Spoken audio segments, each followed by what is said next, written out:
Okay guys, let's look at yesterday's daily work. I need to go through this because there are some issues I don't think that I explained well enough yesterday. I need to go over it and make sure we understand before we do today's lesson. When we were working through the daily work yesterday, we were looking at taking derivatives of Taylor polynomials and finding values. So I just want to go over this first part, make sure we're clear on what happened. We have a Taylor series. We do the derivative of a constant, we get 0. The derivative of this is 1, and so forth. That's the way these were generated, and I think we did pretty good on this part. The other part that I didn't explain in detail enough had to do with the techniques that we were doing yesterday.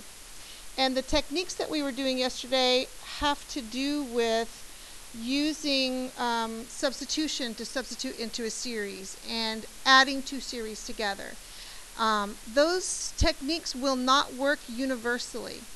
They won't work all the time, and there are certain instances where you really just need to create the series from scratch. So I want to talk about those two kinds of instances. The three series that we will have committed to memory, those are Maclaurin series, for sine x, cosine x, and e to the x. And in this particular case on number 2, we are not centered at 0 here. We're centered at 3, which causes a couple of issues. One is that the series that we memorized was centered at 0, and so it has just x's in it. It doesn't have x minus 3 in it. So that's one consideration that we need to make. If it's centered in a different place, the x value is going to look different. Another thing that we need to take into account is if the series has been changed in such a way that the derivatives of it provide different values, different derivative values than the original, then we're going to have to calculate the derivatives anyway so we can insert those numbers. Okay, so for example, when we were looking at e to the x, when we generated the Maclaurin series for e to the x, the derivative of e to the x, it's that beautiful one, is e to the x. And so when we put in 0, which we were centered at, we got our derivative values. All of the derivative values were 1. Well, if you look at this particular situation, we're centered at 3, so we're going to be substituting in a 3. And to add to that, it's 2x. So the derivatives are going to be compounded by the chain rule. So we can't just substitute into our series that we memorize for those couple of reasons. So those are the things that you need to take into account.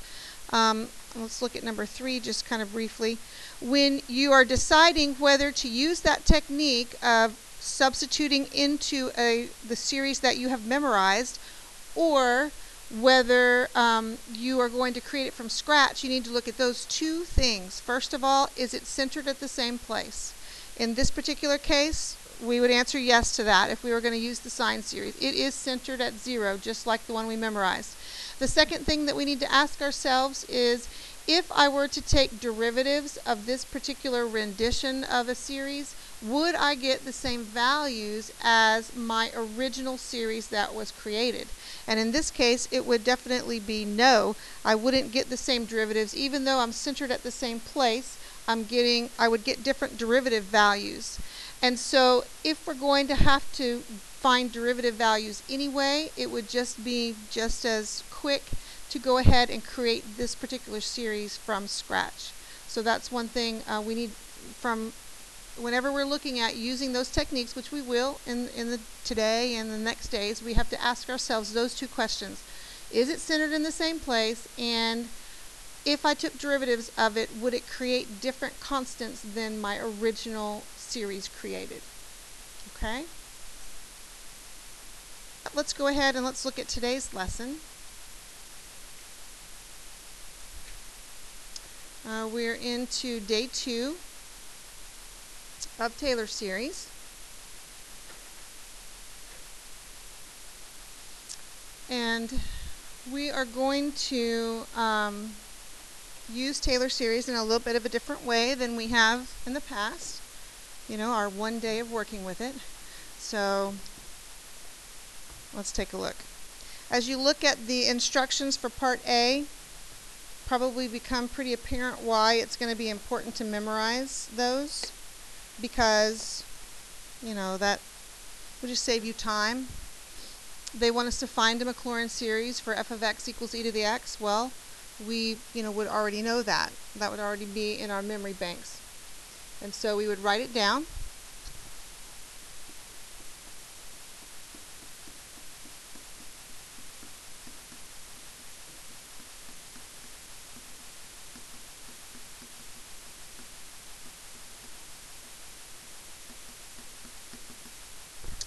So there's our series, our Maclaurin series for e to the x. Okay. We are going to be having fun with these series. They're going to want us to take limits with them, do derivatives with them, integrate them. It's just like all kinds of fun stuff with them. So that we're kind of stepping into that today. So they want us to use a series that we generated in part A to find that particular limit. So what we're going to do is we're going to take these terms and we're going to substitute them in for f of x. So let's write that out.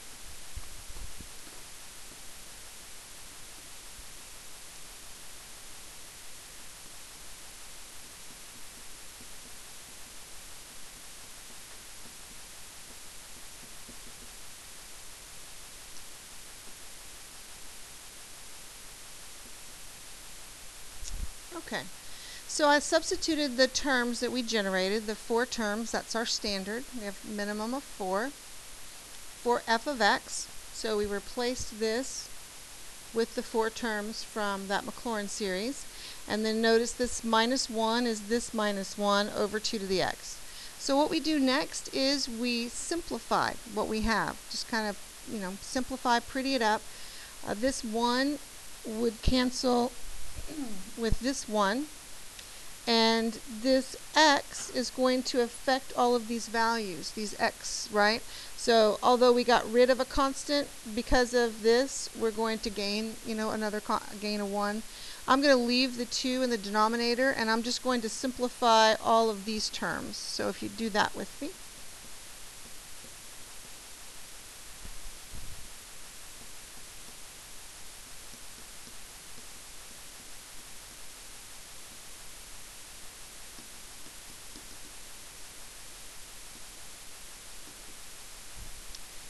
Alright, so now that we have it simplified, let's take a look. Let's find our limit. If we take 0 and we substitute it in for this fraction, we'd get 0. Yes? Yeah, it's a 2. It's a 2. Yeah, thank you. So we take the 0 and we substitute it in this fraction and we get 0. And what happens when we put in this one? We get 0. And every single other one that we could generate is going to give us 0. So our limit is going to tend to 1/2. If you are skeptical, what we're doing is we are practicing with some basic stuff.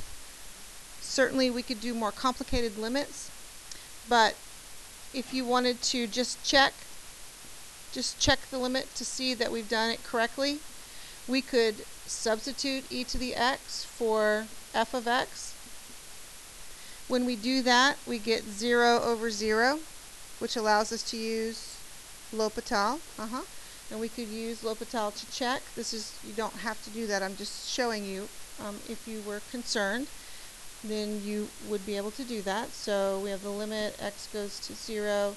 The derivative of e to the x is e to the x. Derivative of negative 1 is 0. Okay, the derivative of 2x is 2.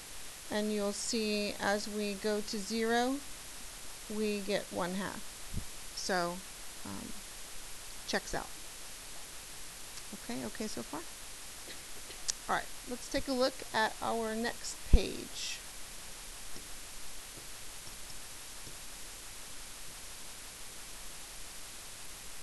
Alright, so they want us to find a Maclaurin series for cosine x.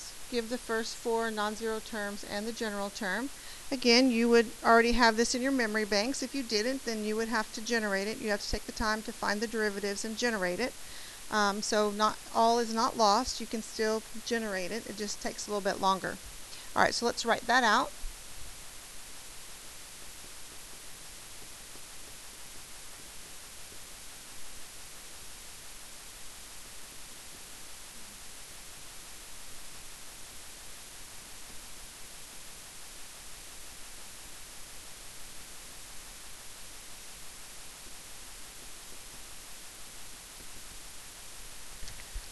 there's our Maclaurin series for cosine. Now let's see what kind of fun we get to have with this one.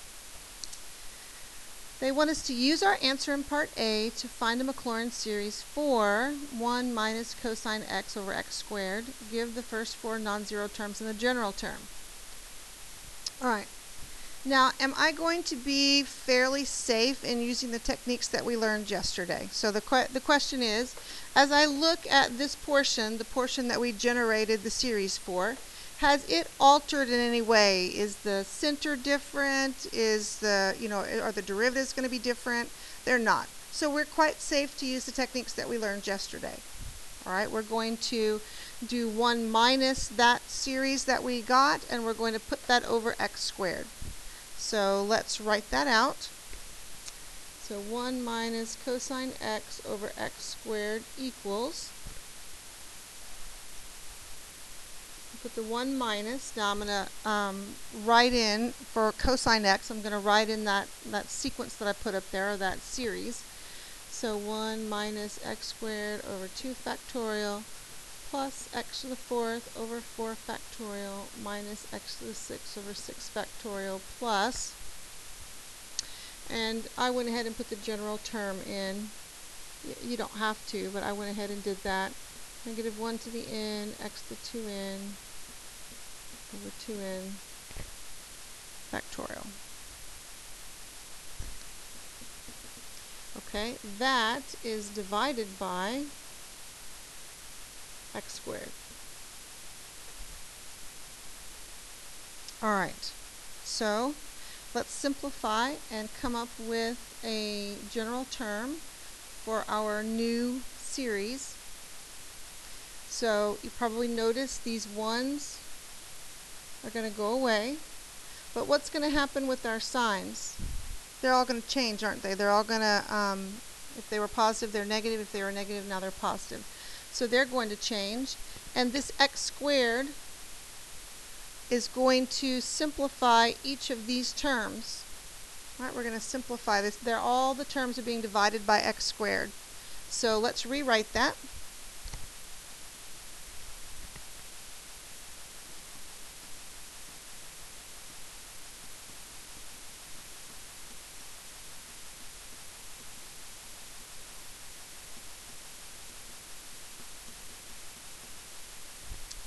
Okay, so I put the first one as 2 factorial just to establish a pattern. You don't have to. It could just be 1/2.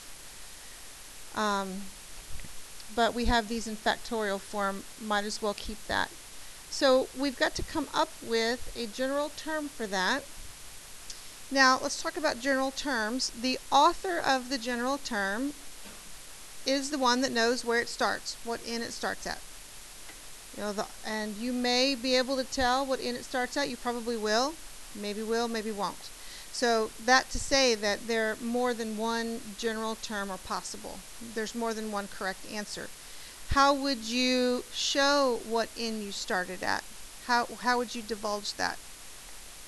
Yeah, you'd write the sigma, the summation, and that would tell, n equals blank, whatever it was. That's how you would be able to tell where you started your general term at. So I'm going to show you one way to write the general term, and then we'll look at a different one. This is our original method for alternating the signs, but we reversed it, didn't we? How could we write negative 1 to the n so that it fits this pattern? Yeah, we could do negative 1 to the n plus 1. There are several options. That's just one. Negative 1 to the n plus 1 would do it. Now, I took that x to the 2n, but I actually divided everything by x squared. So one way to show that, again, this is just one way, would be to do that. Divided everything by x squared would be x to the 2n minus 2. That's one way to do it. In the denominator, do we have any issues in the denominator? It can pretty much stay like it was, right? That 2n factorial. So that is one way to write the general term. What n did we use to be able to write that one?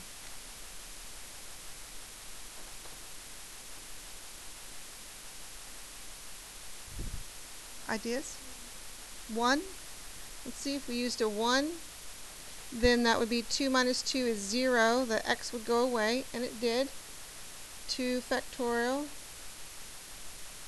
Yep, looks like we used a 1, okay, to write it. So I'm going to show you a different general term, just so you can see a different one, and that is just equally correct. So let me write that one down.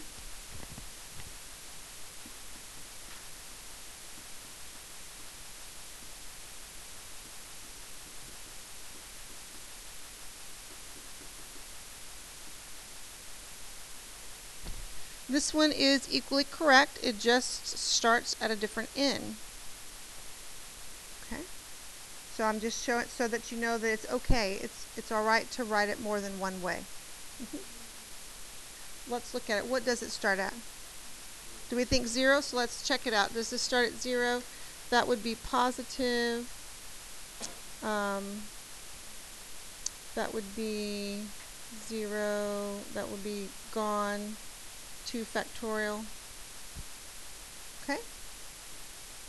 Alright, so let's do our last problem. The last problem is asking us to use the results from B. Don't you just love that? We just get to keep using, building. They want us to approximate the value of that lovely integral so that the error in your approximation is less than 1 over 500. Justify. If we were to do that, just looking at that integral, I can't think of anything right off the top of my head, a technique to do that. When we have integrals that we can't do, or we don't have a technique to do by hand, they use approximations. Approximations are pretty important in upper level math. So let's do that. Let's approximate this integral. And we're not going to panic, right? I know we're just going to write first things first. So the integral from 0 to 1 of 1 minus cosine t over t squared dt equals.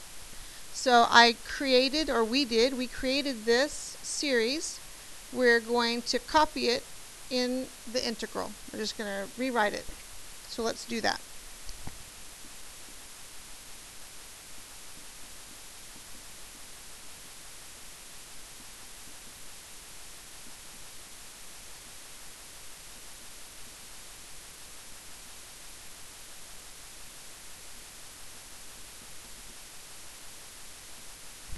Okay, so that's our first step, is to copy our series down there. And one of the benefits of Taylor and Maclaurin series is that they're polynomials. And polynomials are fairly easy to integrate or take the derivative of, right? They're pretty easy, just power rule or reverse power rule, depending on which way we're going. So let's go ahead and integrate it. And it's a definite integral, so I'm going to go ahead and bind it in. So let's see, if we had 1 over 2 factorial, the integral of that would be 1 over 2 factorial t. Then we would just keep integrating each term by term.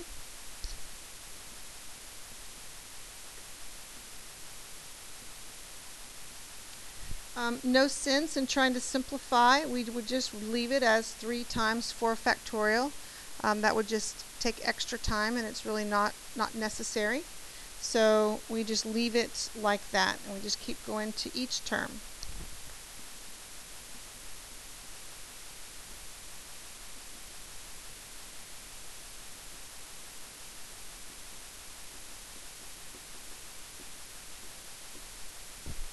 Okay. So it's kind of nice that we are looking from 0. Here, this bounds, our lower bound is really not going to be an issue at all, is it? We're just going to, it would turn that whole thing 0, and it'd be minus 0, so it really isn't an issue. We kind of need to focus on this, the 1. So let's do our f of b minus f of a. Let's go ahead and put the 1 in.